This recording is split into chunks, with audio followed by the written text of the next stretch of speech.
Bismillahirrahmanirrahim. Assalamualaikum warahmatullahi wabarakatuh. Halo, apa kabar Ananda semua? Mudah-mudahan kita semua senantiasa dalam lindungan Allah Subhanahu wa taala. Baiklah, pada hari ini kita akan membahas ataupun mempelajari tentang Sungai Kelemunting. Untuk itu, kepada kita semuanya diharapkan untuk mendengar dan menyimak penjelasan berikut. Sungai Kelemunting. Sebelum Sungai Rokan bernama Sungai Rokan, dahulu namanya adalah Sungai Kelemunting. Sungai ini melintas sejauh 350 km dari muaranya di Rokan Hilir hingga ke hulu di Rokan Hulu. Sungai ini berperan penting sebagai lalu lintas penduduk dan sebagai sumber ekonomi masyarakat. Jadi, Sungai Kelemunting ini merupakan jalur untuk lalu lintas dan sebagai sumber ekonomi bagi masyarakat setempat. Kemudian Sungai Rokan ataupun Sungai Kelemunting terbelah menjadi dua sungai besar, yaitu Sungai Rokan Kanan dan Sungai Rokan Kiri. Kedalaman Sungai Rokan rata-rata mencapai 6 hingga 8 meter dengan lebar 92 meter.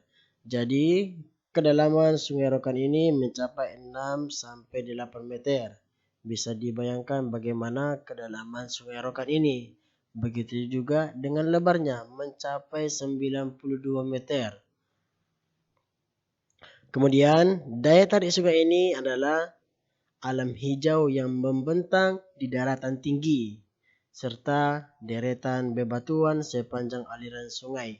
Jadi, hal yang menarik di dalam Sungai Rokan ini adalah yaitu alam hijau yang membentang di pinggiran Sungai Rokan, ya. Kemudian bebatuan, ya, deretan bebatuan sepanjang aliran sungai ini. Itulah pemikat ataupun penarik keindahan dari Sungai Rokan ataupun Sungai Kelemunting. Tak hanya alam yang membentang ataupun deretan bebatuan, akan tetapi salah satu yang menarik dari sungai ini adalah ketika air pasang biasanya akan terjadi gelombang bono. Apa itu gelombang bono? Gelombang bono ini menyapu apapun di sepanjang aliran sungai, hingga terkadang mengakibatkan sampan pecah dan kapal menjadi karam. Gelombang bono ini terjadi karena arus surut sungai menuju laut bertemu dengan arus pasang dari laut. Ketika masa bulan purnama, maka gelombang bono akan terjadi dan semakin tinggi. Nah, itulah dia salah satu hal yang menarik dari Sungai Rokan. Bisa kita melihat adanya gelombang bono, khususnya ketika bulan purnama. Maka gelombang bono ini akan semakin tinggi, ya. Kemudian bisa kita lihat tadi bagaimana dampak apabila gelombang bono terjadi, mengakibatkan pecahnya sampan dan kapal menjadi karam. Kemudian adapun jenis-jenis ikan yang hidup di Sungai Rokan itu banyak, berbagai macam. Sama halnya dengan ikan yang hidup di sungai lainnya.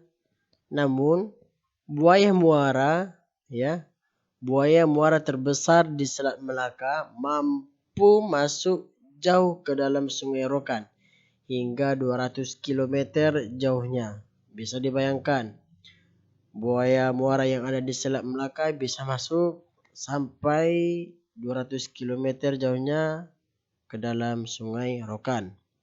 Makanya rumah-rumah maupun pondok-pondok yang ada di tepian Sungai Rokan ini sengaja pancangnya itu dibuat tinggi, setinggi 3 meter lebih. Apa manfaat dan tujuannya? Yaitu untuk menghindari serangan buaya muara.